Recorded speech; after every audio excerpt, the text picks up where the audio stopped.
Ok, salut la famille, c'est Mango Tuto. Je suis très ravi de vous revoir une fois de plus avec une nouvelle vidéo. Alors nous allons tout de suite entamer. Alors comme vous le savez bien, nous sommes toujours dans la marche avec notre concept qui s'appelle un jour, une fonction. Et pour aujourd'hui, nous allons apprendre la fonction âge. Alors, très rapidement pour ce faire, je vais accéder dans un projet.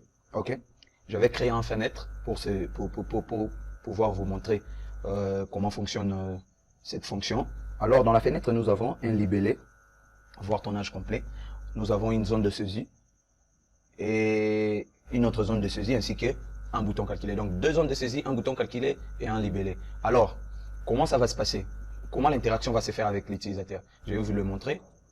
Alors, ça sera comme ça. L'utilisateur va taper sa date de naissance, ok? L'utilisateur va taper sa date de naissance sous forme d'un seul nombre, ok? Il va commencer par l'année. Par exemple, je dis 1999, 1999 suivi du mois, donc 12e mois qui est le décembre, et 5, donc le 5, 12e mois, 1999. Et ensuite, il va devoir qu'ils doivent entrer la date du checking, donc la date de la vérification. On va peut-être donner l'exemple d'aujourd'hui, 2022, 8e mois, les 7. Ok. Et c'est à ce moment-là, quand il va cliquer sur le bouton calculer, directement, ça va lui donner son âge complet. Quand je dis l'âge complet, donc ça va donner les années, le mois, ainsi que les jours qu'il a fait au monde. Donc, on va très rapidement se lancer pour voir. Alors, tout le programme sera exécuté à l'aide de ce bouton calculer. On va faire clic droit code. OK. Alors, pour ce faire, j'aurai besoin d'une variable. Je vais déclarer une variable. Je vais peut-être dire mon âge. OK. Mon âge. On a besoin d'une variable de type date. Hein? Mon âge est une date. OK. Mon âge est une date. Alors, je vais dire mon âge égale. OK. Mon âge égale. C'est là qu'intervient la fonction âge. Âge, pardon. Mon âge égale âge. J'ouvre la parenthèse. Maintenant, je vais attribuer à cette fonction mes paramètres. J'aurai besoin, donc comme j'ai besoin d'interagir avec l'utilisateur, je vais dire, là, je vais paramétrer avec les zones de saisie. Hein. Je vais dire c'est âge, ok, la première zone de saisie, virgule, et la deuxième zone de saisie qui est c'est âge 1. Ok, d'accord. Alors je descends ici. Je vais dire, bon, il faut qu'on affiche le résultat. On aura besoin du résultat. Pour voir le résultat, je vais utiliser même la fonction info. Pour information, ceux qui ne savent pas, la fonction info, c'est la fonction qui nous permet d'afficher un message à l'écran. Info. Je vais dire, bon, pour donner un peu l'air bon, compréhensif, je vais dire, vous avez, ok. Je vais dire maintenant mon âge, ok. Je rappelle ma variable. Point année, ok, ok. J'attribue maintenant. Donc le traitement qui s'est fait, que je finisse d'abord. Je vais faire virgule.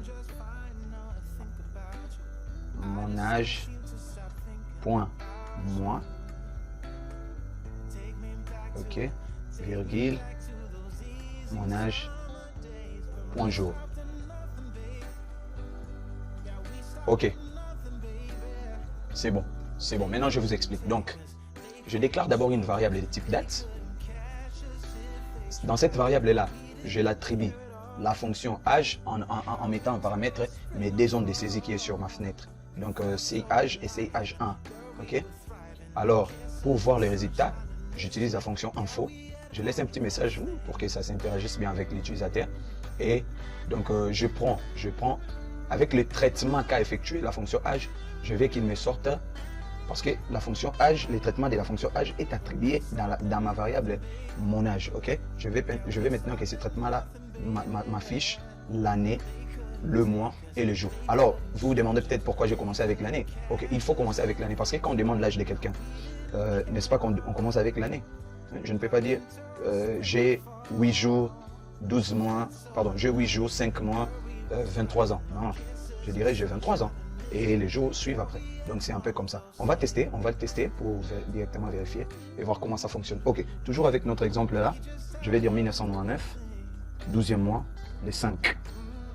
Je descends la date d'aujourd'hui du checking 2022, 8e mois, les 7. Ok.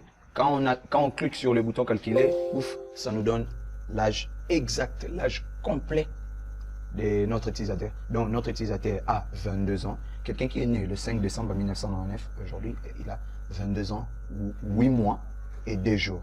Ok. Donc c'est un peu ça la fonction dont je voulais vous montrer aujourd'hui. Alors n'hésitez pas à vous abonner, abonnez-vous à ma chaîne et surtout activez la cloche des notifications pour ne rien rater sur ce concept, sur cette série de vidéos qui est un jour une fonction. Merci beaucoup.